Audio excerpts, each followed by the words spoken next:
Here we are. I'm in my basement. Anthony is in his kitchen dining area, it appears. Yes. I don't know. I've never been in that apartment before. My podcasting nook yes. that is set up right behind our dining room table. So yeah, we'll say dining area. Okay. But yeah, the kitchen is also right there. So boom. All right. So we are in our proper places. It's Friday night. That means we are going to record another episode of Reliving the Lights, a Friday Night Lights rewatch podcast.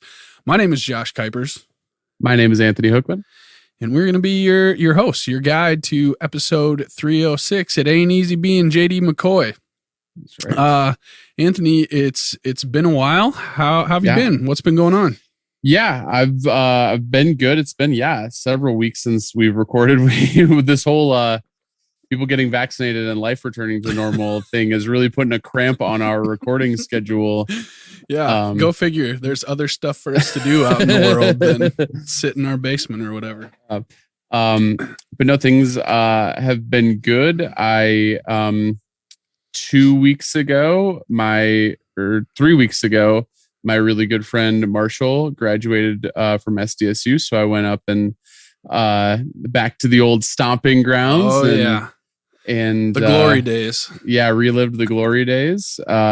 And it was a really good time. It was just good to be like doing stuff with my old college friends, and like it just felt like the old days. Nice. And then that same weekend, SDSU advanced to the national championships in football. So my drunk ass bought a plane ticket to Dallas, went to the Friday Night Lights motherland. Yeah, no kidding. And noted college sports fan Anthony Hookman. Just had to go to the national game. My only caveat with my hatred of college sports is that I do care about my alma mater. Like, if I didn't go to SDSU, like, here's the thing, we'll get straight into it.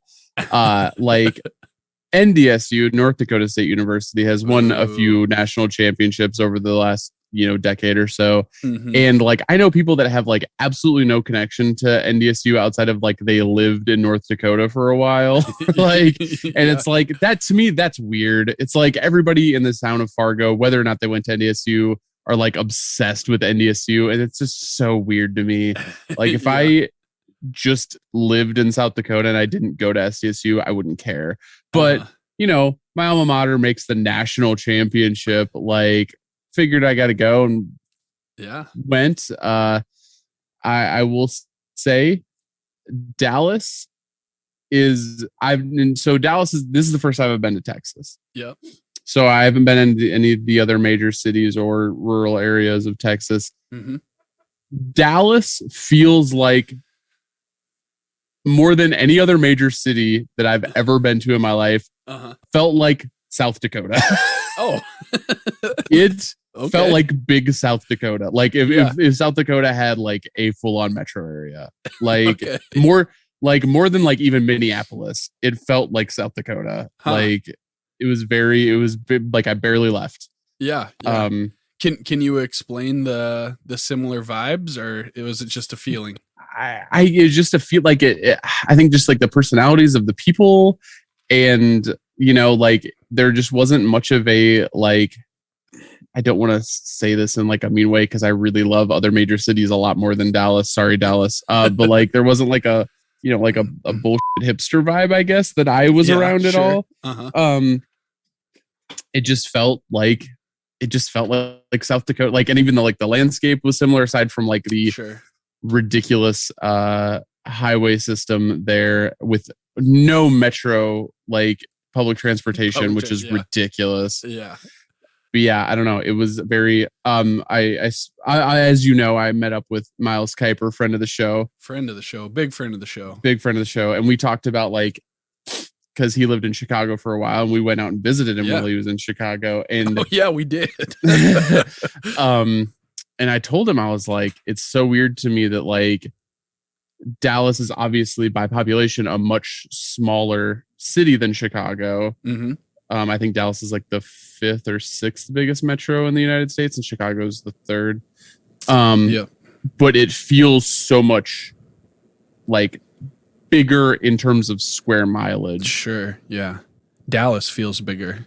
Yeah. Okay. And Miles told me, he was like, it's definitely like way more spread out. Like Chicago is way more condensed. Yep. And yeah, Dallas is just huge. And he was telling me that like there's sections of like the suburbs of Dallas that like people, have been grandfathered in for like 200 or not, probably not 200 years, but like 100, 150 years that like, so he's like, so you'll just be driving through like Metro Dallas and then you look over and there's like a huge like cattle field for real? just like in the middle of the city, which is pretty crazy. I didn't get to see that firsthand, but yeah, pretty crazy. But yeah, SDSU unfortunately lost. Another reason for me to hate college sports. But I will say a half a check off of my bucket list, which is that I watched a football game in Texas. Yeah. So that's, something to be said for that. Yeah. What were other than obviously football in Texas, what were the like biggest Friday Night Lights connections that you experienced? I don't know that there were that many connections that I experienced, to be honest with you. You drank a Lone Star beer, didn't you? I did, yes. I did drink a couple of Lone Stars. Yeah, I feel like we've seen Riggins put back. Or no? I don't think he has, just because I think since he's playing an underage character, I think the beer companies typically wouldn't allow. Beer. But it's probably based on Lone Star. But yeah, that was definitely like one of the Texas things that I was like, I need to do. Because it's weird. Like you can't get Lone Star everywhere. I would have expected you to get Lone Star like anywhere you went. The first bar that we went to had it, but they only had it on tap. We went to like a Mexican restaurant and they didn't have it. This ridiculous bar that we went to that I texted you about, it's called Tight Ends. That is in the vein of Hooters, but instead of being focused on the top half. On the top half, it's focused on the bottom half, which I didn't even know that they made places like that anymore. But I'll tell you what about Tight Ends, they like basically branded themselves as an SDSU bar. So like the night that we were there, it was like, so we went there at like 4:30 in the afternoon, hearing that like, oh yeah, apparently this is where the SDSU party is. By like 10 p.m., by the time, not quite, it was a little bit after Miles got there, but Angie's brother came down and he met up with us and he had a 45-minute wait to get into the bar. Oh, geez. So, it was pretty, it definitely in these post-COVID times felt a little bit strange, but then I apparently got close enough to the Mexican border to get Montezuma's revenge. Oh, no. Because... yeah, that following couple of days after returning, I actually missed a couple of days of work because I was running like 103 fever and all liquid coming out of there. It was all Lone Star. I literally like didn't sleep one night because I had to get up to go to the bathroom like every 2 hours. It was terrible. Yikes. I wonder if it was even just being out amongst that many people, although, that your body normally would be fine with it, but it's been a year, so yeah, I don't know what and I went and saw my doctor, Dr. Ben Meyerink, friend of the show. He doesn't know, but he's a friend of the show. Yeah And he was like, he said that like he had seen a couple of like gastrointestinal issues over the previous couple of days, so he's like, it probably was just a travel bug or whatever. So but it was a miserable overall 4 days, but like there was 2 that were really, really rough. So yikes. Yeah, well, hey man, congrats on the bucket list experience of football in Texas. That's pretty sweet. Yeah, man. Felt appropriate. Also, it rained during the game, so we had ourselves a bit of a mud bowl. Oh yes, nice. It was actually a lightning delay. And yeah, it was a pretty, I got down there and kind of forgot. Well, hadn't been to bars in so long. And then you go to a professional sports stadium and they're selling beer and you kind of forget how expensive it gets.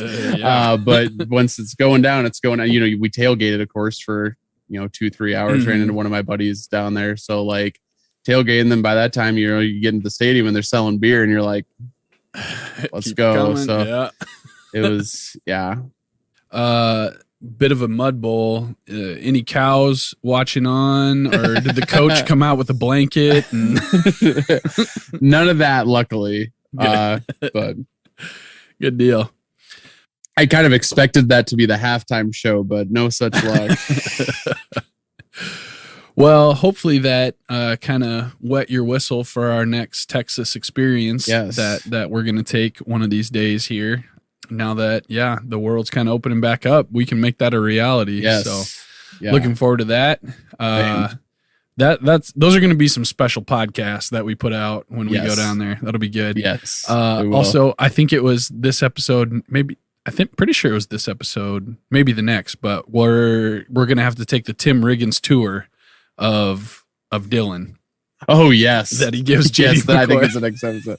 Yes. We're gonna have to find that. But yes, it is this episode. I got some quotes written down. I'm already planning on just pulling it up. I feel like we just gotta put the audio in there, watch it together. It's good stuff. But I am on my first day officially of summer, which is great. I work at an academic institution, so therefore I have June and July off, which is wonderful. So, Memorial Day on Monday. So, that puts me fully in my first day of summer today. So I actually took some paid time off that I had to use today. And, I'm a little embarrassed to say it, man. 'Cause I didn't call you, but I watched one of these episodes probably less than a block from your house today. What the hell? I was at Severance Brewing. It's very close to where I live. I figured it was in that area, but I had to run to Sioux Falls to get some paint for our camper renovation that we're doing. And if my Snapchat map is telling the truth, that you were also in town like 2 days ago. That was for a work thing. Okay. You can see my location on Snapchat? I sure can. Or I thought could that day anyway. I thought I disabled that. Maybe I let you see where I'm at, but I think for the vast majority of people, I was busy, so I would have put you on blast normally, but that was the thing, is that by the time I can see. Yeah. By the time I had some free time, it got to Sioux Falls and had some free time. It was like after lunch and stuff, so I was like, he's probably working. But and also it was kind of my post, like, oh, frick, I'm finally done with work. I need to get out of my own house so I can have a little bit of time to myself. So, I literally sat in a brewery and watched one of these episodes, drank good beer, watched one of these episodes. So it was a good day. I feel literally 5 times lighter than I did a week ago. So, all right. So that's good. But it was great to watch some Friday Night Lights again. It'll be good to talk about it here. Yes. Before we get into it, I got to know what you're drinking. Yeah, well, I haven't had a drop to drink since my trip to Texas. I really was trying to give my GI tract a bit of a break, but I do have a Leinenkugel Summer Shandy here, wrapped in a raised corner koozie. Very nice. Summer Shandy. That is. It's good summer. Beer. It's summer, man. Yep. And there's nothing wrong with it. We haven't started. Planting season has begun here in South Dakota, but I haven't got my mint plant in yet, so no mojitos yet. But yep. That's right. I forgot that you moonlight as a farmer during the spring and summer. I do. I don't like to talk about it. I try to keep humble, but yep. We actually have the Goose Island version of the Summer Shandy. It's no Leinenkugel summer Shandy. They tried. I don't know what they do. I don't know if it's the beer. I don't know if it's lemonade. I don't know if it's the ratio that they use. Yeah. But like every other lemonade beer I've ever had just does not measure up. Nope. It's true. I really think it's the ratio. I think other lemonade shandy beers, at least, they go too hard on the lemonade and it makes it too sweet. And I feel like Summer Shandy, Leinenkugel Summer Shandy hits the right proportions, that it's not like, I don't know. Yeah. Okay. Let me ask you this. And maybe we talked about this last year when we started this thing, but speaking of summer beers, what's your opinion on the Natty Light Natter Days? You know what? I've only had a taste of one. Mm-hmm.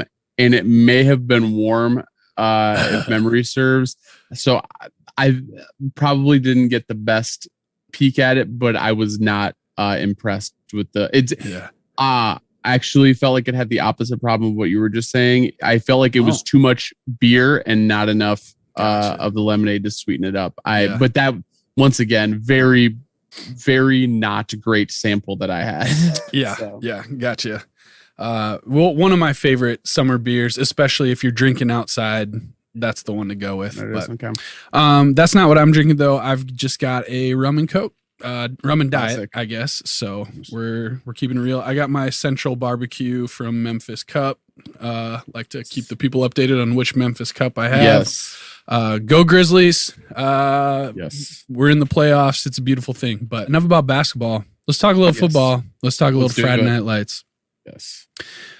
Episode 306 is entitled "It Ain't Easy Being J.D. McCoy." This episode aired the 5th of November, 2008. Does Movie Dude 1 have anything to say for us this week? Oh, you know he does. Good. Let's hear it. After witnessing a hazing incident involving his new starting quarterback, Coach Taylor sets a task before his team captain, Tim Riggins, the job of making J.D. McCoy feel more comfortable on the team. Matt's comfort level with his new position on the bench is felt by everyone close to him, including Julie, as they continue to grow closer together. Tyra sings a different tune after her new boyfriend's family shows up on her doorstep.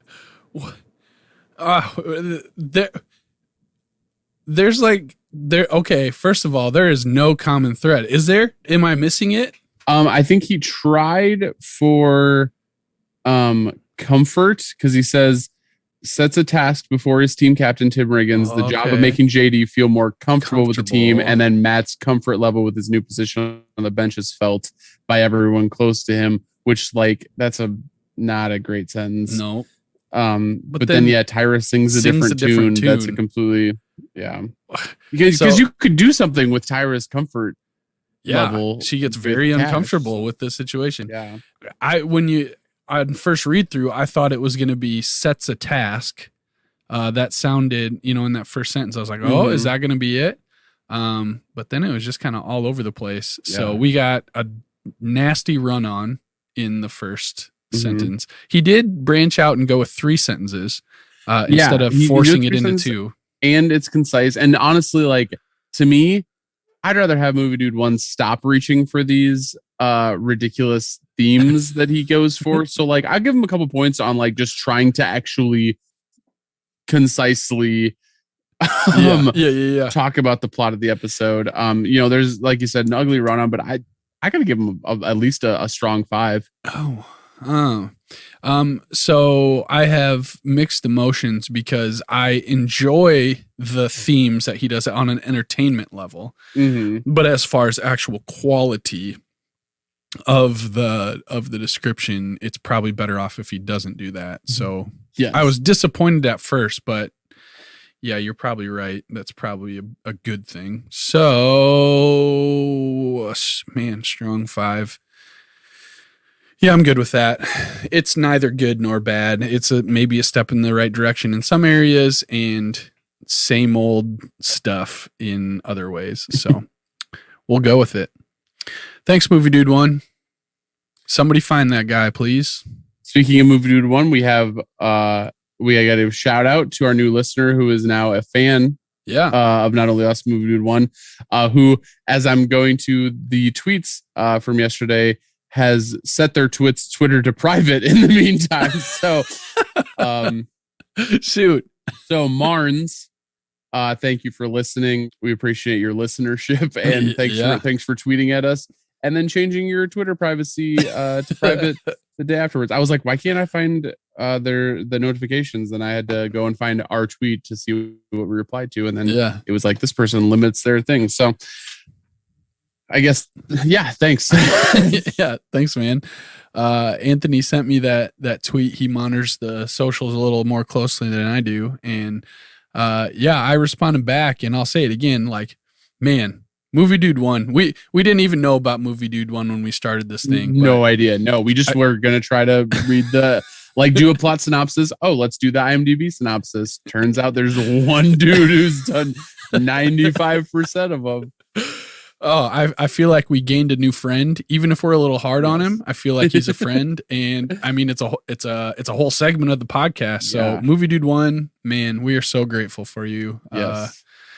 As hard as we are on you, as I said to Marnes on the official Friday Night Lights or Reliving the Lights Twitter page, Movie Dude 1 is both the best and worst thing that's ever happened to our show. It's true. It's true. All right, this episode starts. It's freshman initiation time for the Dillon Panthers, and they are going to run the Naked Mile. The Naked Mile, yeah. It's a football senior prank tradition. Mm-hmm. And so they get all the freshmen rounded up. I guess all the seniors, or at least some of the seniors. I didn't see Saris in there. That's but true. A bunch of the seniors get the freshmen together, and they're going to do the naked, or make them do the Naked Mile because they had to do it. I had kind of confusing how this all happens because everybody's stripping down. Definitely. They tell JD that he has to run a little bit further. He has to run to the field house. Yeah. And then he like runs into the field house.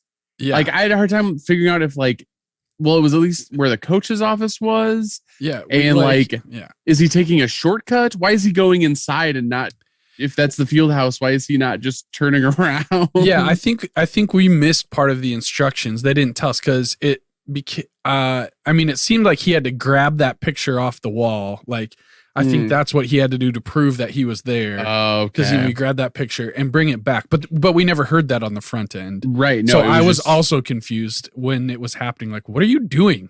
Why is he going in there? And I'm also confused. Why is he getting so close to the coach's office when he can tell the coach is in there? Yeah. But I was also confused. Like, it seemed like they did it to set up JD, but like the rest of the freshmen actually ran naked, right? So right. And that's where I was also confused because like later on they make it sound like it was a prank specifically on JD, but like everybody was doing it. Yeah.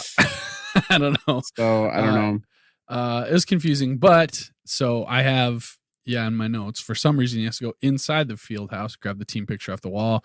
Coach Taylor's there. He kind of sees him. Catches him. Yeah.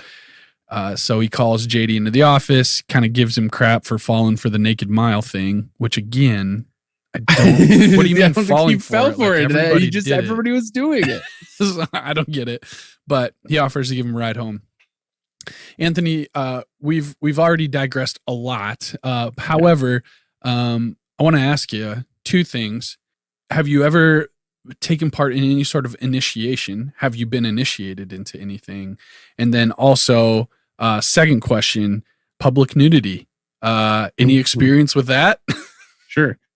I can't think offhand of any initiation rituals that I've ever taken part in. Yeah. I have done a little bit of streaking in my day. The last time that we went to Bozeman, we did like some light streaking. This is, 9 years ago. It was me and Miles and Cash and one or two of his college friends. And I mean, it was a short distance, like maybe around the block. And I don't know if it was part of a drinking game, but I'm pretty sure we all ended up doing it. So yeah. I have done some streaking. That's probably the most, it was like at night. Most in terms of public nudity I've done. There was one story that I won't tell on the podcast involving public nudity, but I've always been like, when we lived above George's Pizza in downtown Brookings, like I walked around the apartment naked a lot without like thinking about it. And I do that like even, I'm not ever like stepping out onto the patio, but like I do a lot of walking around the apartment naked. I don't have too much shame when it comes to that. So that's probably about as close to public nudity outside of the streaking around the block or around 2 blocks or whatever it was in Bozeman. So yourself? So initiation, yes. I was like like an RA in college, which was a big deal where I went to school. And so we had to like carry around these huge rocks for like 24 hours and like to classes and to meals and stuff like that. So, I mean, nothing crazy. And I can't remember why, but we also had to like in the middle of the night go out in a rowboat with these big rocks into the, I don't know. I can't remember all the details, but I've been initiated that way. We also used to do a thing I never had to actually take part in. I don't know how I missed it, but where like the freshmen in my dorm would get blindfolded, thrown in a trunk, brought out into the country like 5 miles away. Some would have their clothes taken from them, but most of the time not, and then just have to find their way back to campus. But I avoided that, thankfully. Okay, that's good. Yeah, that's but it was like a loving thing, you know. Sure. Everybody knew it was going to happen at some point, and they were excited for it and on board. As far as public nudity, when I was in college, man, there was more public nudity than would be legally possible. Even in like an all male dorm, you're just not allowed to do the things that we did then. So, yeah, there were different challenges of going to certain places on campus in the middle of the night, completely naked and making it there and back. We had Man Week, which was like, basically it was, the dorm was closed to females all week long, and we would have different man activities, but part of it was dudes were just mostly naked, and I was in a band at that time, and so we did an all nude concert, and in order to come to the concert, the admission fee was your clothes. So Naked Mile, yeah, I get it. Yeah, for sure. So JD falls for the Naked Mile. Coach takes him home.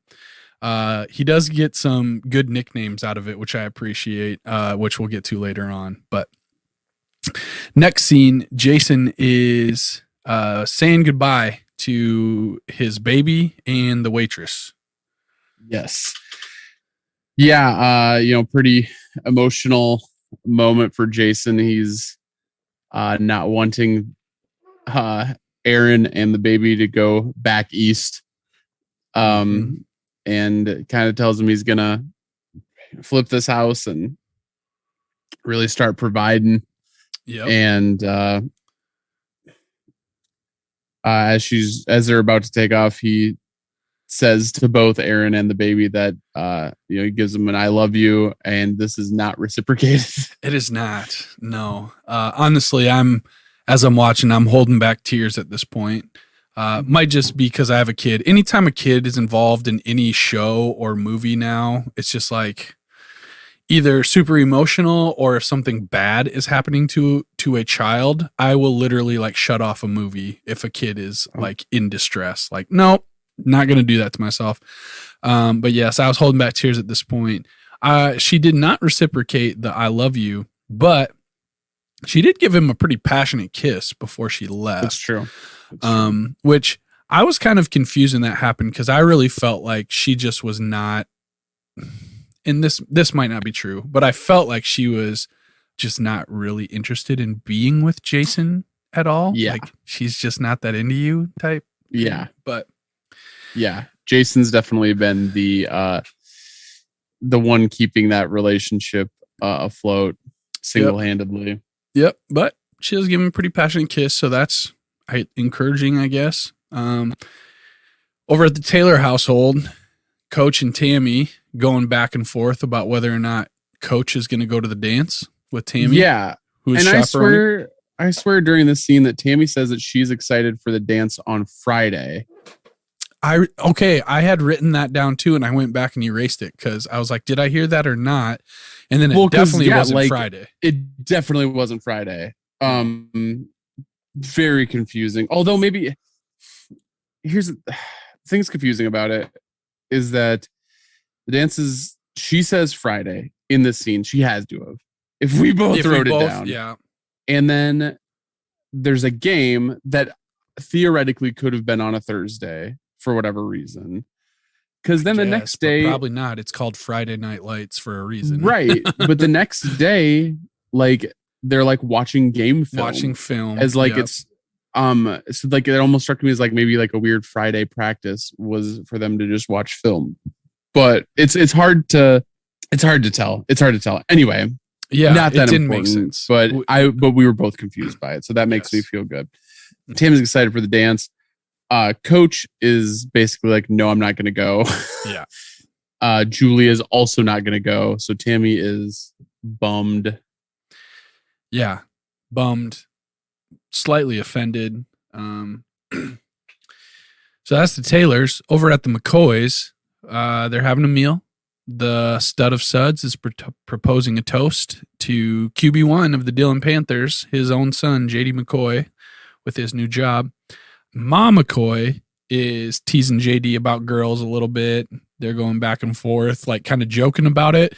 And then Pa McCoy's like, no, he's not allowed to get involved with any girls. He doesn't have time right now for any girls. Yeah, he has a focus on football. Like, dude, he's a freshman in high school. Relax. Yeah. You're a weird freaking dude. He's a very weird dude. He's got some issues that he's working out that his son is taking the brunt of, and we'll see that for the next couple episodes. Yeah. But he does say he's very proud of JD and proud of all he accomplished and all that. So that's great. That's the Taylors. That's the McCoys. Over at the Saracens, Grandma is pissed. Lorraine ain't having it.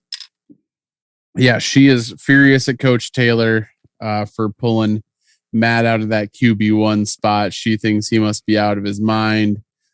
If she sees him, she's going to give him a piece of her mind, etc. Yeah, she said something along the lines of like, you won state for him. And Matt, who I feel like was kind of just like, okay, whatever, Grandma. When she says that, he kind of is like, I did win state.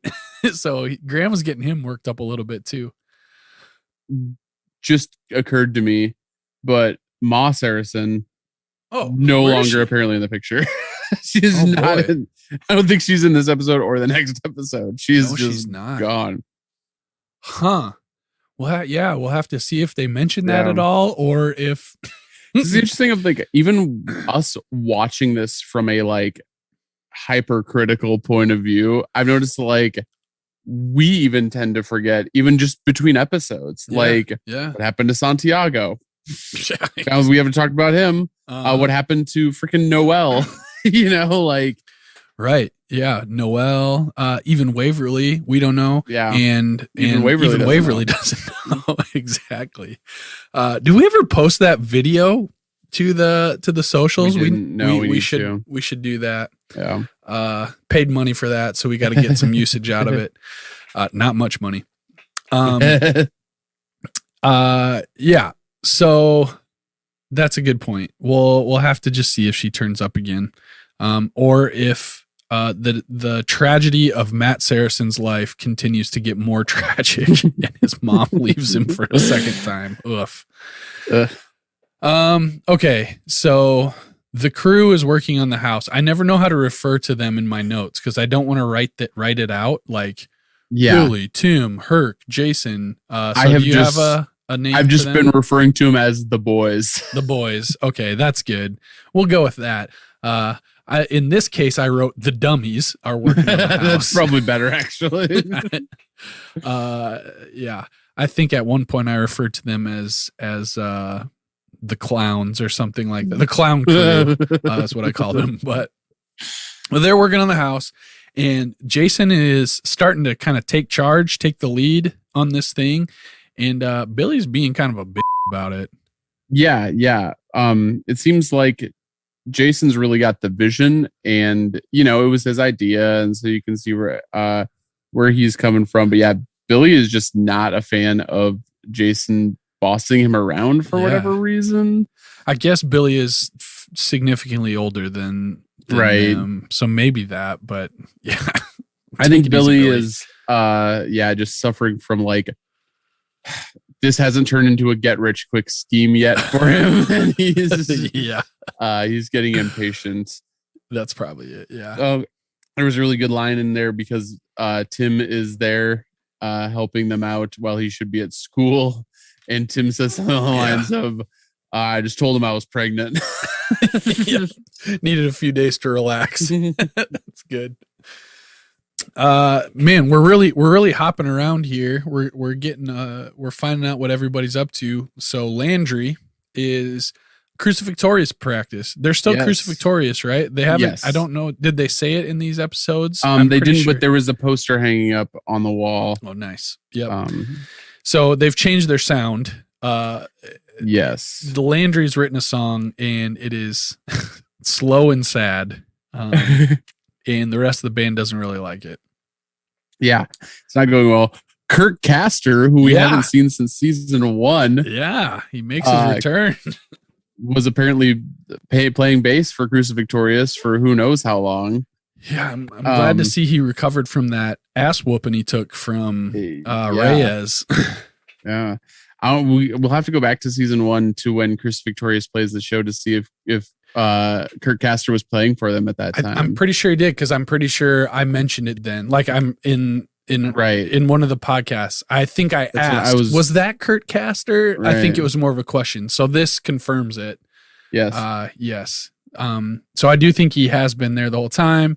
But they don't like the song. I don't really remember what causes Castor to quit or whatever. Oh no. I think Landry tells Jimmy that he sucks on the drums. And so then that causes Castor to quit. Jimmy quits. Somebody says Landry knows Jimmy isn't actually quitting. Landry's like, tomorrow. We'll see you tomorrow, Jimmy. Somebody says, this sucks. I really thought we were going to be bigger than Crimson Thorn, which is great. And Landry proclaims that he's keeping the Crucifixorious name. It stays with him. So yes, they are definitely still Crucifixorious, because he calls dibs on that. Mm-hmm. Over at Applebee's, Cash and Tyra are speaking about all these things that Cash wants to do, but Tyra can't because she has to fill out college applications and help out setting up the dance. Yeah. And she has to work because college applications cost a lot of money. Cash pulls out a wad of cash. Oh yeah, there you go. And actually, as I wrote my notes, I also noticed that was kind of confusing. Whips out a couple Hondos, couple Franklins, couple Bennies. Peels them off. Yeah. And says, here, how about I give you this so you don't have to worry about working and paying for those college applications. She initially does not want to accept this, but eventually she gives in. Yep. She asked him to go to the dance after that, and he pretty firmly says, no, I'm not doing that. Maybe the only good call that Cash makes over the entire his entire arc of the show is being like, nah, I'm like 30. I'm not going to go to a high school dance. Yeah, good call. Presumably he's the same age as Billy Riggins. So just picture Billy Riggins going to the high school dance with a high school girl. That would be inappropriate. Over at practice, the team's teasing JD for the whole Naked Mile thing. I appreciated the nicknames. They threw out Naked Gun. That's funny. Yeah. They called him QB Buns, I think, instead of QB1. I like that. That's a good bit. So I enjoyed that. But Coach pulls Riggins aside after practice and talks to him about the whole Naked Mile thing and tells him that the team needs to get behind JD. He needs to feel supported by the team. It's for the good of the team for JD to feel accepted. So because Tim's a senior and a leader, he needs to kind of lead the way in that. And so he kind of challenges Tim on that. Yep. Make him one of the boys. Yeah. So after practice, Tim says, get in the truck, JD. Yes. And he proceeds to give JD a tour of my Dylan. Yep. I think we just need to pull it up. I want the audio on the podcast. It's too good. Yeah, I think that's a good. And I did not remember this at all. And so it was just delightful to feel like I was experiencing it for the first time as well. Yep. So yeah, I didn't remember any of it either. It was a nice surprise. So let me work on this here a minute. Hey, where exactly are we going? It's on your look right. You need to know this spot, okay? It's called the landing strip. My sister-in-law, my brother's future wife, works there and probably will the rest of her life, but you are not ready for that, son. And when you are, you will know. Up here, on our right, we have Fran's Hamburgers 24/7. Best hamburgers, best fans in all of high school football. The real Rally Girls. And I hope you know what that means. Good times, man. You can tell the kind of support we get. All right, we got Smitty's Dive Bar. Know me as Toby, two-time Iraq veteran. If you ever want to get away from anything, anyone, you will go in there. You hear me? Smitty's. Best bar on the planet. Okay. Lisa lives down this road. You'll know. You'll know. She's good times. This is the place. There we go. Just a fantastic, like 45 seconds there. Tim just nails it. I love it. Every single line is just gold. So good. Man, so we talk about the landing strip. Not ready for that. When you're ready, and when you are, you will know. You'll know. I don't know if you noticed, but for some reason I love the way that Taylor Kitsch says hamburgers. Hamburgers. He says it twice. Fran's Hamburgers. Yeah, good stuff. The real Rally Girls. 24/7. The real Rally Girls. And I hope you know what I'm saying when I say that. You can tell the kind of support we get. So good. Smitty's Dive Bar, where they know him as Toby, a two-time Iraq veteran. And then Lisa. Lisa lives down this road. You'll know. You'll know. She's good times. So just a fantastic sequence there. And yes, yeah, we got Fran's Hamburgers. That looked like a real sign. So we might have to, maybe the diner is on our Friday Night Lights tour already, but we'll have to look for that. Fran's Hamburgers for sure. Yep. So Tim drops him off at home. Great tour. Thanks, Tim. I literally watched that scene like 3 times because I just loved it so much. Meanwhile, this is probably later. The Collette girls are wedding dress shopping. Yep. Not much to the scene. Just all I wrote down was that Mindy is trying on wedding dresses and Tyra is filling out college applications. If memory serves, Ma Collette is once again basically like, don't worry about college. Sounds like you got yourself a man with money. That's all that there is. Yep. Hold on to this guy. Don't let him go, which is like Ma Collette. Yes. Yeah. She's saying like, if you go to college far away, how do you plan on hanging on to that cowboy you got there? So yeah, Tyra's really up against it, I guess, on the family side of things when it comes to getting out of Dillon. Yeah. Coach and Julie are out grocery shopping, and who do they run into? But Matt and Grandma. And Grandma puts Coach on a very public blast right there. Yeah, right. In like the dairy section. Yep. She's going after it. Coach says, well, Lorraine, how you doing? Well, Coach Eric Taylor. Coach says, how are you, ma'am? Well, I'm not doing that good. You want to know why? I'd be doing a heck of a lot better if I thought you were going to do the right thing and make my grandson the starting quarterback like he should be. So she continues. She proceeds to just chew him out very publicly. But Matt and Julie take the opportunity to step aside. Do a little flirting. Yep. Let Grandma do her thing. And yeah, they kind of connect. Matt's cracking jokes. I think it was a Julie who says like, well, while they have that conversation, you want to go get coffee? And Matt's like, we could do lunch because she could do this for a while. Yeah. There was like a shot that I felt like was out of place, but I felt like they were really doubling down on the fact that they were flirting, but they like showed their feet. Yeah. And like Julie kind of like twisting her foot I noticed around. it too. Like, yeah. It seemed weird for Friday Night Lights, but I think they're just trying to get across like, these two are feeling it again. I have in my notes this time, the idiots are tearing the house apart.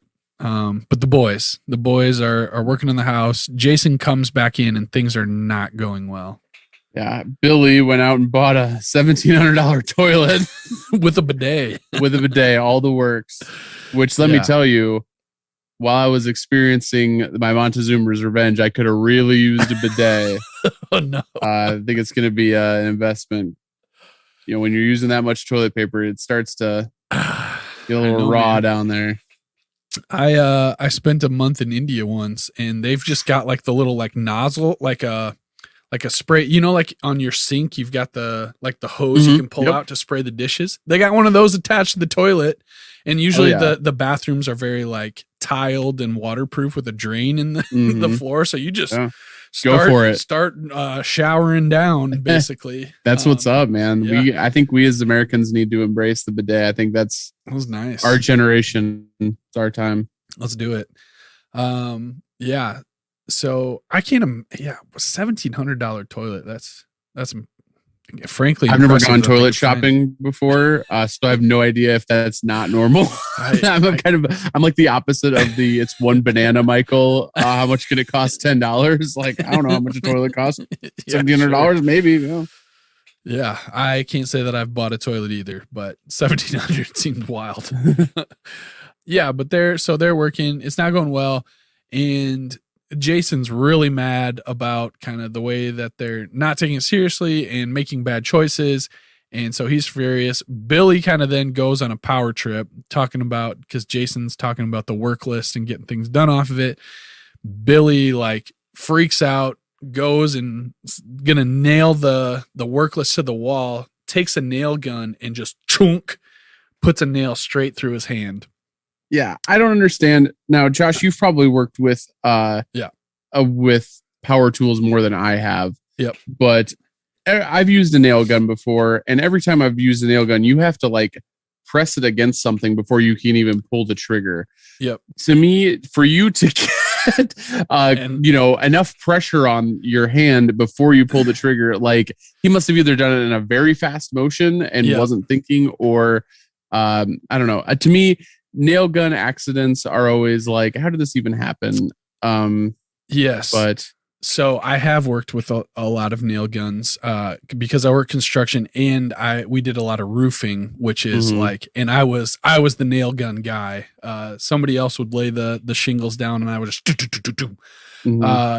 and it was my first week of being on a roof working with the crew, and this guy comes, he had just started with us. So like I've been working there a week. He comes, and within the first probably 45 minutes of this guy being on a roof, he's shingling or putting nails in the shingles and put a nail right through his foot, like through the side of his foot. So the way that roofing nail guns are set up is you can set them so that all you really have to do is just press it. You can just hold the trigger down and just chunk. And so I'm guessing like, that's what Billy did. Like they had it set that way. Trigger down. And so he was just going to like basically bop it against the wall to put that nail in, and he just hit his hand. But yes, it's still like, you got to be pretty dumb, I feel like, to do that. But he was angry, and it's Billy. So I'm not going to say names, but we know somebody who got a nail in the back of their head. We do. Or were you not familiar with this story? I don't think so. Maybe. Okay. Well, I don't want to say the name on this show. Okay, you can go ahead and censor it. But like same crew. He was probably like 10 years ago. Like got a nail in the back of his head and like in his skull. Gosh. and like turned out fine. Like the way that it, like where it went in was like basically couldn't have been in a better spot. But like, jeez. I remember just being like, how does that happen? For real? Like, did he do it himself or was it somebody else? Couldn't have. It was like, it was the else? back. Yeah, it had to have been something like that. But jeez. Yeah, no, he was on the crew. He was on that same crew. It was a different year, but I do now that you say that, I remember hearing about, a pretty serious nail gun accident. Yeah. So apparently don't work for Bruce Hansen if you don't want to get nailed. Crazy. But nothing really comes of the nail through the hand. Must have missed all bone. I think it was just there for comedic effect. Yeah. I think so. He recovers pretty quick. Then we see Tyra at home. Some strange woman comes to her door. Yeah. And looking for cash. Yeah. And she's not only looking for cash, but looking for cash and some cash money from Cash. He owes her $1,600 in child support. She's got a kid with her, claims that it is his child, and she warns Tyra that he's kind of a sleazeball deadbeat. So Tyra's obviously shaken up about this. We could tell that just by, remember when he was just popping drugs casually like 2 episodes ago? Like, cowboy. This guy's not a good guy. Yeah. Not a good guy. Oh. It is game time. Yeah. JD and the Panthers have a big win. Yeah. Not much that we really see of the game. No, literally we pick up at 25 seconds left in the fourth quarter. So after the game, Tim says, let's go make some memories. That's like Tim's big thing over this like 2 episodes, that Tim's just all about making memories. Yeah. So they're gonna go to this party, and Tim makes a point of inviting JD. And just as this happens, who walks into the locker room but freaking perennial weirdo and stud of suds, freaking Joe McCoy. It's like he's like autistic or something. Like he doesn't like understand how other humans operate. This is not an appropriate social situation, Pa. You need to read the room because everyone is very clearly weirded out. Yeah, he kills the vibe. Yeah, hard. Yeah. Which, I mean, come on. Okay, so socially, it's not good. But even just like walking into a locker room where presumably there are naked teen boys, like you can't just do that. Sorry, man. Super weird. Yeah, so that it kills the vibe. Everybody's weirded out, and instead of going to make some memories with Tim and the team, JD goes with Pa and Ma McCoy to Applebee's to celebrate. Yes. Because where else would you go in Dillon? That's the place to be. Mm-hmm. Get one of them. What's the apple?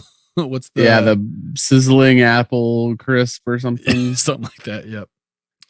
Boiling apple. I don't remember what it was. But yeah. Not boiling. I just pictured him carrying like a pot of boiling water with apples in it. It's the new dish.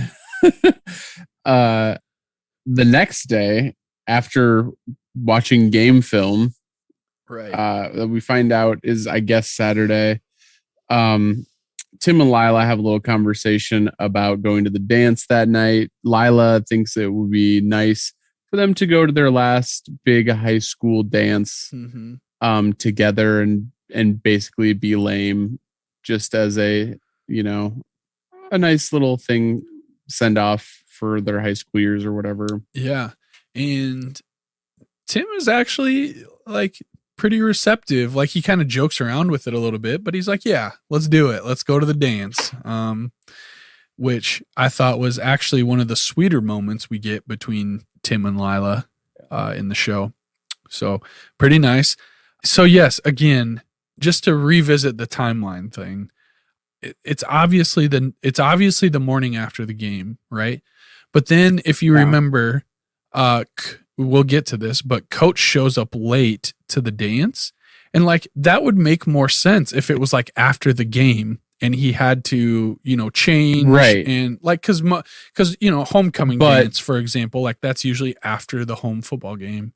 I think the clincher is that there's a scene at the end of this episode in church. The next morning. That references the previous night, which was the night of the dance. Yes. So, okay. It's definitely Saturday then. Yeah.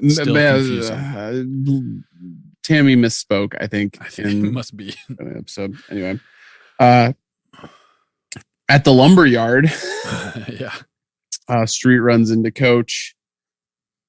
Coach is visibly horrified to learn that Street and Herc and the Riggins boys have purchased the Garrity house and are trying to fix it up and flip it. Yeah, understandably so.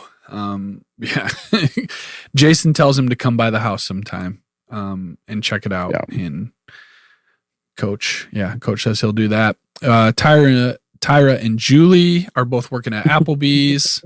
We're back at Applebee's, folks. They're processing together, talking about the Cash baby mama situation. Mystery woman. Yeah. And Julie starts to be like, well, maybe there's a logical explanation for this. Like maybe, and as we were watching this, I literally I was writing down notes and I was just like, shut the up, Julie. There's no logical explanation for what happened. She is just trying to work out all the options with her friend, I guess. But as they're talking about it, who else walks in but Cash himself? And Tyra kind of flips out on him right there in Applebee's. So we've had a couple public putting people on blast in this episode. People are not happy and they're letting folks know. Yes. Over in Landry's garage, Cruce Victorious, or at least 2/3 of Cruce Victorious is reunited. Jimmy is back. Landry was right. Yep. Jimmy's back.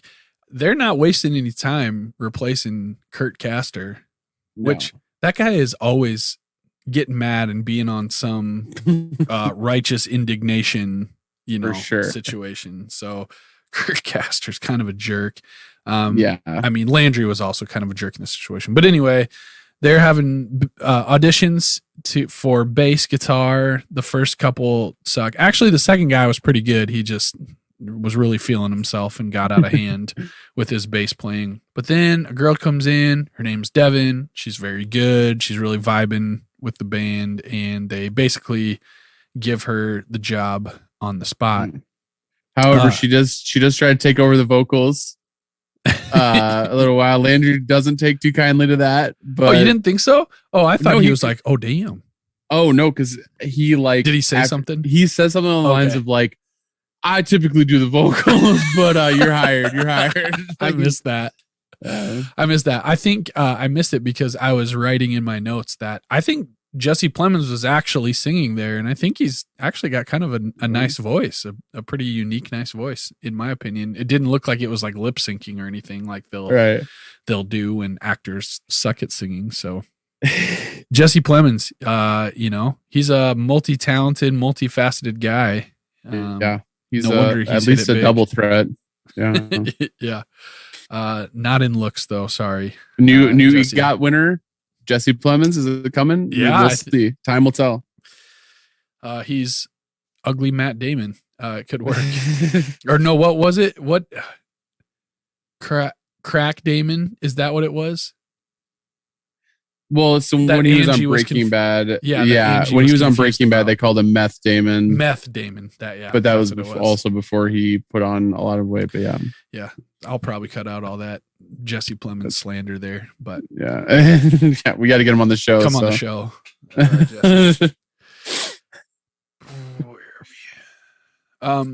So Coach shows up at the house formerly known as the Garrity household. The house is kind of in shambles. There's walls broken out. There's stuff kind of everywhere. It doesn't look good.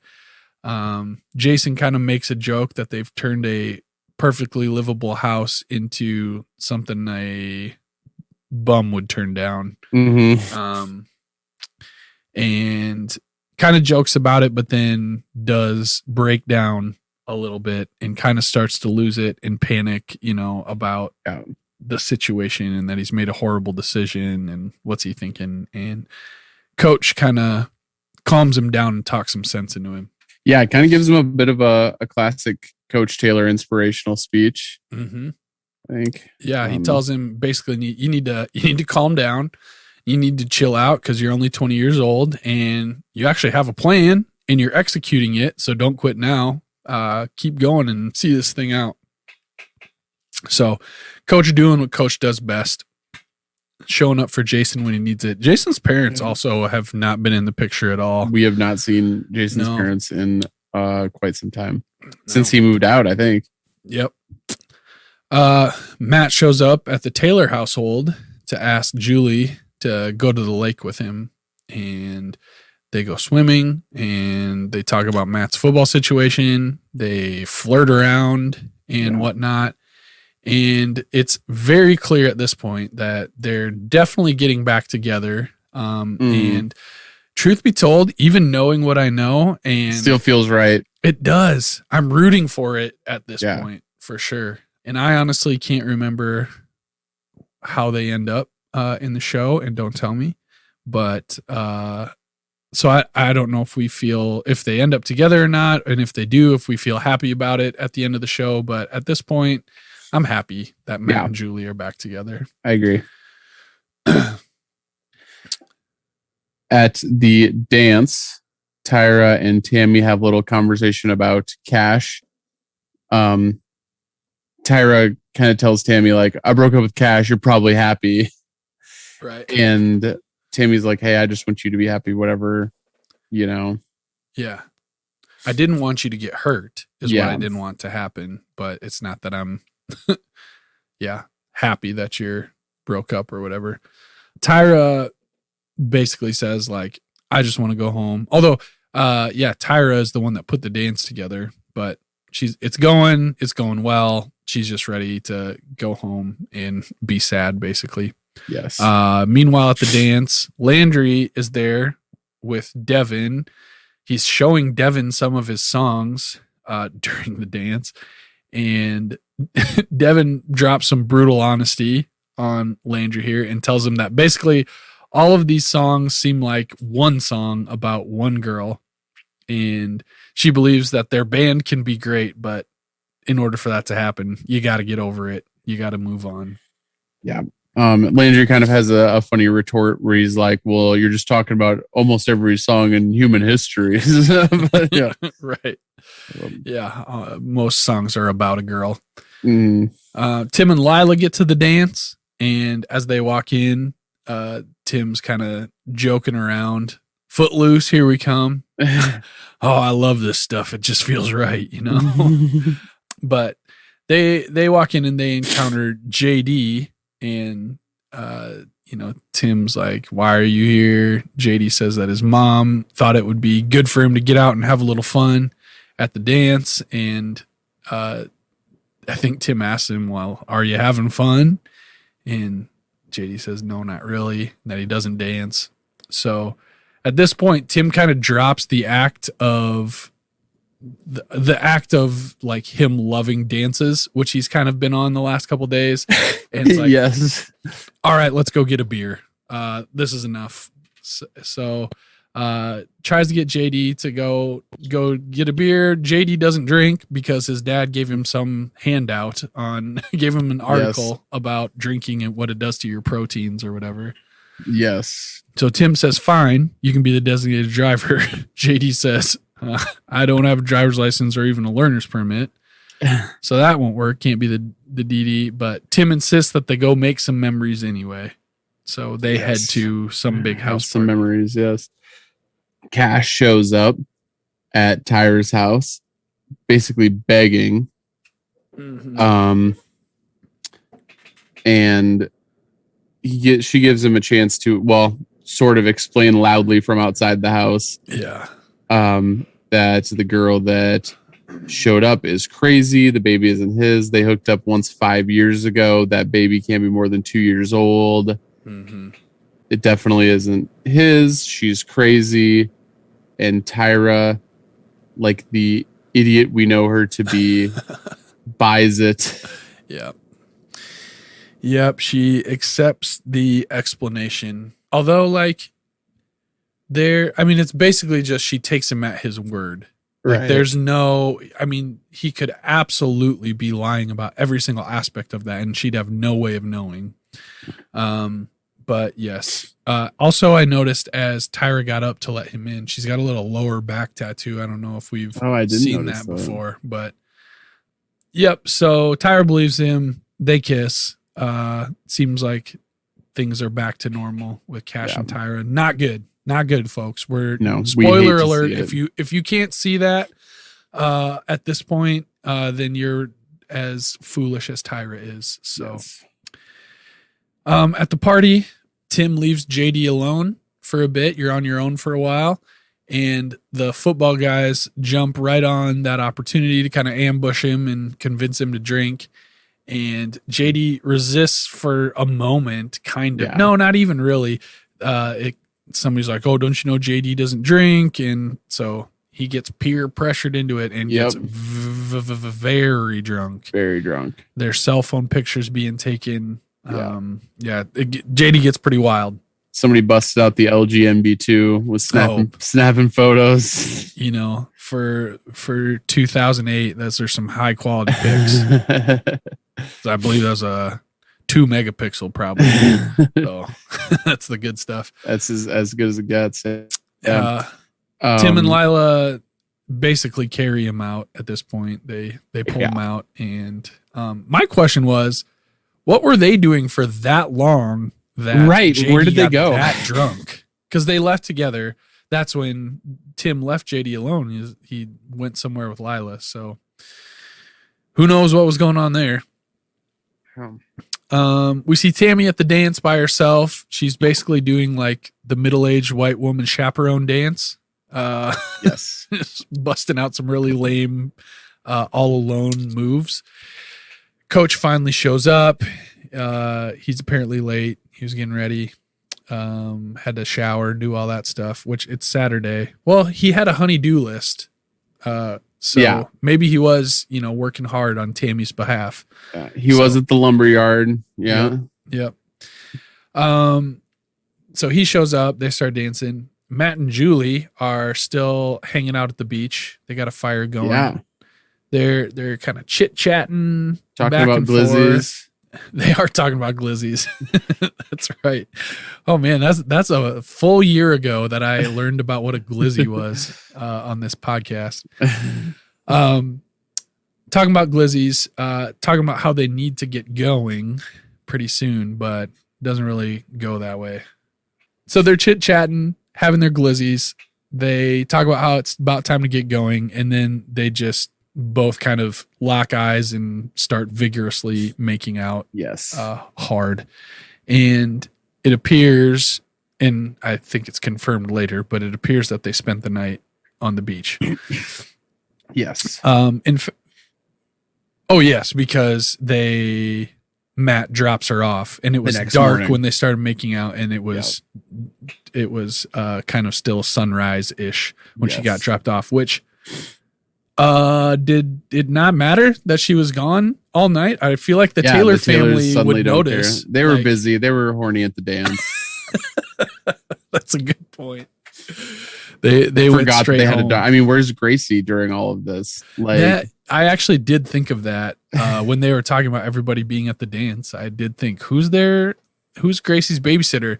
If we are to believe the episode with Peter Berg in it, they grew up in Dillon, and so you'd think that like their parents would be around somewhere. Right. We never meet. They're not. I do not think that's canon though. I think that was a screw up, and who knows where Gracie's at? But they obviously don't care that much about where their kids spend the night. Suddenly. So, very uncharacteristically, but yes, Julie gets dropped off early in the morning. Then we see a scene at church. The only reason we ever see church is to highlight the fact that people are sinners and then they go to church and are hypocrites, kind of. Yes. So they show JD singing some hymns after his drunken antics the night before. Then we see Julie. Then we see Matt. And then we see just a big old goofus maloofus dumbass shit grin from Matt. They're making eyes in church. Yeah. So they're not feeling very guilty about, convicted about the night before. After church, we get a scene with Pa, JD, and Coach. Yeah. JD, Joe McCoy makes JD, come up to Coach and, he's got something to say. It makes JD apologize for getting very drunk the previous night. The whole thing is just very awkward. Yeah. So on the next episode, Coach tells Joe that it made him very uncomfortable. But even as I was watching the scene, it was very apparent that he was uncomfortable, but I wasn't sure where the discomfort was coming from. Like, did you get a sense of like why he was feeling so uncomfortable? I thought it was just, for me, if I'm put in that situation, and granted, I've never been a high school coach before, but like, I think I would be like, okay, dude, you're free. Like, you're making this weird, Joe McCoy. Like, I felt like he was uncomfortable by Joe McCoy forcing him in that particular situation to admit what he admitted. Yeah. Like, maybe let a day pass. Maybe like have him come to you, like office. Maybe when you're actually like in church? your coach context. Yeah, that makes sense. That it was like just be the context with which it was shared, because I felt like, okay, so at first I thought maybe he's uncomfortable because knowing this is a violation of rules. And so now he's in an awkward position of, do I sweep this under the rug or do I, hold JD up from the game? But that didn't really come up. So I don't think that was it. Right. And I thought about that. And I wonder if maybe the training rules in Texas are different than they are in at least Platte, South Dakota. Probably. Where like, if you get caught drinking, like you're pretty much fricked, at least for a number of weeks. Yeah.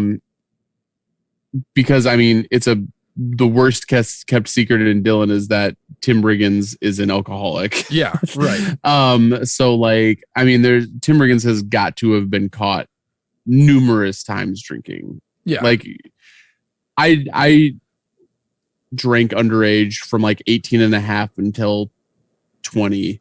Uh-huh. And like, even I got caught a couple of times. Like, and I wasn't doing Tim Riggins numbers. Right. Yeah. So, and it was also confusing to me because I feel like this is actually something that Coach would applaud, but probably in a different context.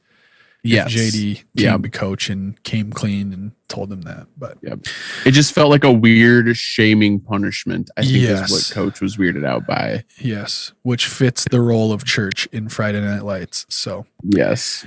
Last scene, Jason talking to Aaron and the baby on the phone. She kind of lets slip a little bit that she loves him. She says, we love you. And then she says, we miss you.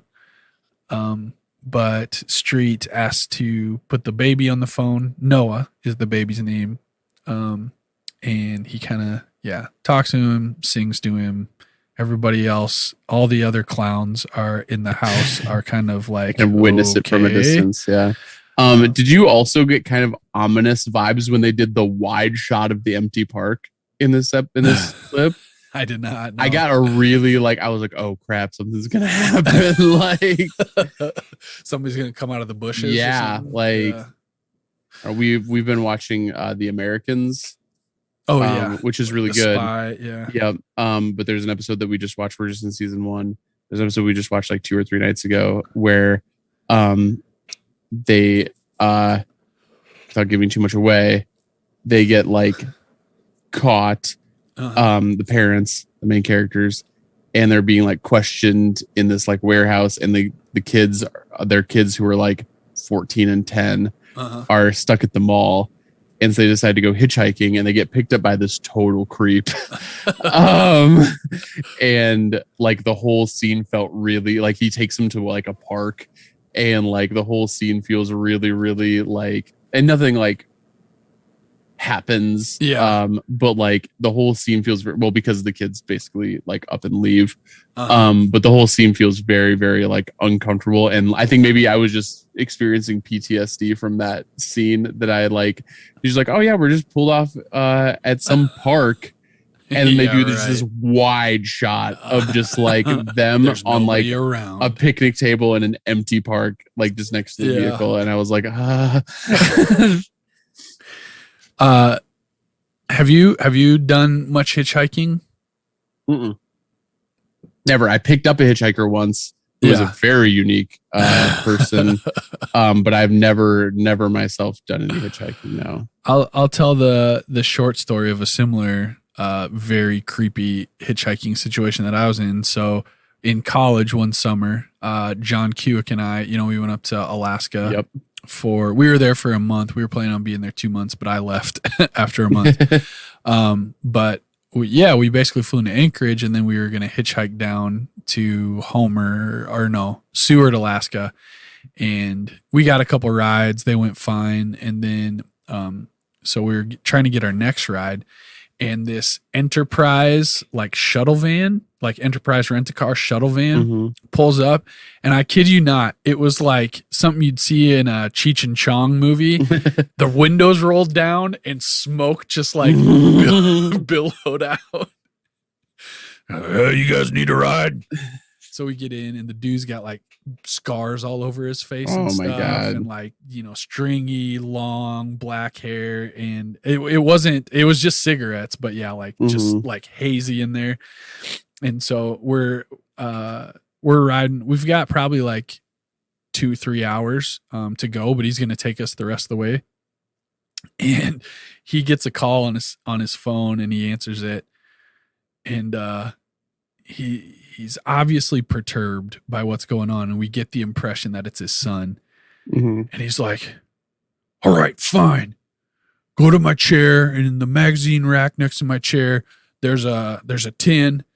Open the tin, and you can have a piece of my mushrooms, but just a piece, just a small piece, not a Tyler piece. And he's swearing through the whole thing. So apparently his son wants to have some of his mushrooms, but then he just starts talking about oh yeah, you guys, this is your first time in Alaska. Yeah. Up here, we do things different. I mean, if one of you guys piss me off, we're not afraid to stomp your head into a mud puddle and leave you there. Jesus. He talked about yeah, there's lots of places to hide a body around here. I'd probably just go out to this so-and-so creek and talking about killing us while we're there. Then he actually ended up being a really helpful guy. He got us to where we were trying to go. He probably was just trying to scare you a little bit. But yeah, he was, because we were a couple of 21-year-old, super naive dudes, but he helped us. He knew the guy at the fish canning plant in Seward, and put in a good word for us. We didn't work there, but yeah, it was hitchhiking was a wild ride, to say the least. I believe it. Yeah. Alaska. But anyway, that was off point. That's the end of the episode. Roll credits. We're going to be right back with our awards for the week.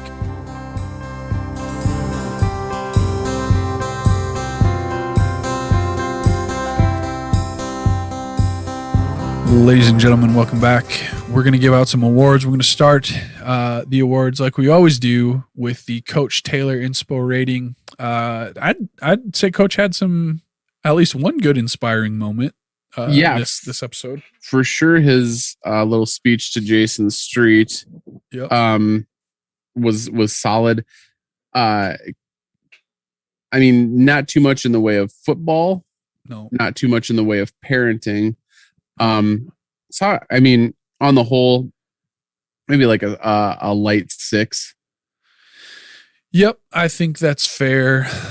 I mean, he had the dance thing going on with Tammy. I'm just trying to think of other contexts that Coach was in this episode, but I think a 6 is very appropriate because Jason needed that, and the house thing might have fallen through had Coach not gave him that little pep talk. So we'll give you 6, Coach.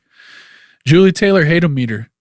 Like I said, I feel pretty positively towards Julie in this episode. I don't know about you. Yeah, I got to agree. I mean, when she is not being a jerk to Matt Saracen, we love to see it. So yeah. I mean, this has got to be like a -3. I think so. I think so. I'm actually rooting for her and Matt at this point. So -3 is good. I might even, just because we get it so infrequently, I might even bump us to a -4 because I'm all right with that. I actually was really feeling it. Plus, I have just I read some articles on Amy Teagarden this past week, and so I'm feeling positive about her as a person. So that might be coloring my judgment on Julie. But she seems like a delightful person. Amy, come on the show. Come on the show. We're rooting for you. You know, this might be just the thing you need to get things rolling. So, to our listeners, tweet at Amy Teagarden. Tell her to come on the show. Let her know about the podcast. Yeah, tag us and Amy Teagarden in the tweets, and let's see what happens. Yeah, that'd be amazing. I honestly, I mean, there are obviously bigger guests that from Friday Night Lights that we could get, but I feel like Amy is the one that I want the most, that I feel like could potentially happen. Could happen. Yeah. We're never going to get Kyle Chandler, right? Like that'll never happen. Connie Britton, no. Not going to happen. Brad Leland, I think we could maybe like get in touch with Connie Britton and she'd be like, let me listen to an episode, and she just hears us pouring it out. And she's like, no, I'm not going to go on the show with those two pervs. Yikes. I feel like we're very respectful in our love and attraction towards Connie, but still uncomfortable. So Amy, we love you, even though we hate Julie. Big Rig Beer Tally. You're better at this than I am. Two both at different points in the party. Oh, duh. It's not even on my radar anymore, so thanks for covering that. Yep. Oh yeah, I've got an eagle eye for those Tim Riggins beers. Good deal, thank you. So 2 on the Tim Riggins Big Rig Beer Tally. The Alamo Freeze presents the Matt Saracen Aw Shucks Goofus Maloofus moment of the week. I gotta say, the smile he gives Julie in the middle of the church service when he's thinking about what happened last night. Yeah, I think that's pretty good. That was delightfully Matt. Buddy Garrity, sleazeball move of the week. No Buddy Garrity this week. I don't think we saw a frame of Buddy Garrity this week. Do we have that with other characters, and we just don't notice it because we don't have an award dedicated to them? I suppose so. I suppose like if we had a Herc award, like if there was an award for Herc, we would notice like, oh no, Herc. But Buddy Garrity has such a bigger presence over the show than Herc. Even like, honestly, if you would have told me when we first started this journey, if you were like, oh yeah, Herc is until at least season 3, I'd be like, no.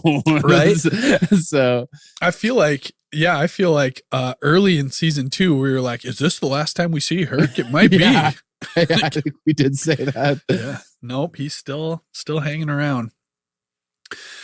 So no Buddy Garrity. Notable music cues. Did you have anything in this episode? I did not have a single one written down. Let's I can check the IMDb. I wonder what song they were auditioning on for. I don't know. There is a notable one in the next episode that I won't get into. Yes, there's a couple actually that I picked up on the next one. Oh, Scott Porter singing "There's a Hole in My Bucket." That's I think the musical cue. That happened.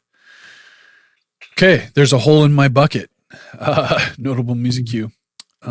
Outdated pop culture reference of the week. Anything we need to cancel? I didn't notice anything. I didn't notice anything either. Maybe like the cell phone pictures. That's true. Just the early cell phone cameras. Yep, was not a smartphone. I think we've already established that the iPhone came out in 2008. So yeah, 7. 2007. But nobody would have had one. Yeah. Maybe what needs to be canceled was Jason's joke about taking a perfectly livable house to something that a bum would refuse. Yeah. I feel like that probably wouldn't happen. Like that joke probably wouldn't be made today. Yeah, it's hard to say. You generally don't use the term bum. I don't know. Yeah. So nothing outrageous there. Quote of the episode. I guess the whole Tim's tour of his Dylan.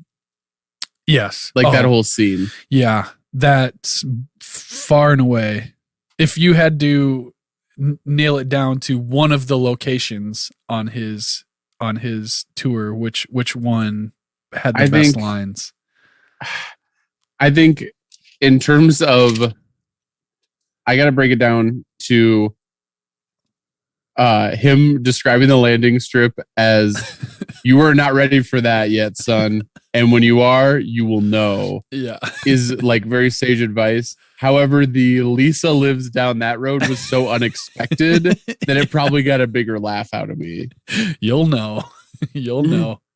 The one that probably tickled me the most, funny term, but the one that probably tickled me the most was when he added after the Fran's hamburgers, where he says, "You see the kind of support we get out here." Yeah, you can tell the kind of support we get.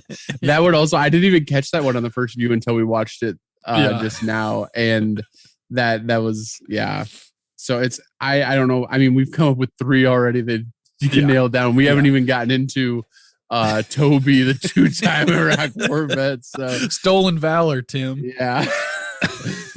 I'm fine with giving that whole scene though. Yeah, the quote of the episode. It deserves it. It has to be. Yep. It deserves it. Okay. So the MVP of the episode, who was our most valuable character? Man, I mean, if only for that scene, Tim Riggins. Entertainment value, definitely the MVP. And honestly, I think even just on a personal level, like it's a Tim Riggins episode for sure. A Tim Riggins episode. The only I do, just going back to quote, this is not I mean, maybe a nominee, but definitely not a winner for quote of the episode. The only one that made the IMDb page. Yeah. It's Coach Taylor saying, "You fell for the naked mile. Take it to your team there and put some clothes on. I'll give you a ride home." JD McCoy says, "Please don't tell my dad, okay?" Eric Taylor says, "Son, I wouldn't dream of it." Yeah. The naked mile. Yep, definitely goes to Tim's tour. So Tim Riggins, you are this week's MVP of the episode. Congratulations. What's our episode rating this week? I feel positively. This is a good episode. I gotta say, strong 7, light 8. I was considering going 8. So if you were considering going 8, let's go with an 8. Let's do it. I like it. Okay, to wrap things up, what do we learn from this episode? What's our moral? What's our takeaway? That when you're ready for the landing strip, you'll know. That's it. That's it right there. Absolutely. You're not ready, but when you are ready, you'll know. You'll know. All right. Man, good to be back at it. Yes.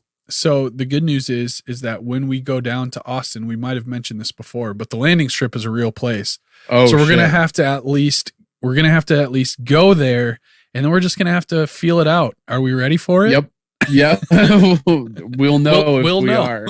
And I think I know what our significant others will say, whether we're ready for it or not. But really, it's something that comes from in your heart. Within. Yeah. So we just gotta go and find out. So, Anthony, enjoyed talking with you. It was good to be back. It's good to be with our listeners from the West Indies again. Yes. Thank you as always. We always love hanging out with you guys. Yeah, thanks everyone who listened. Please go on Twitter and let Amy Teagarden know that she should come on Reliving the Lights. We'll do our best there. I think that's it. Yep. Okay. We'll see you next week for another episode of Reliving the Lights. Let's touch God this time, boys. Let's touch God.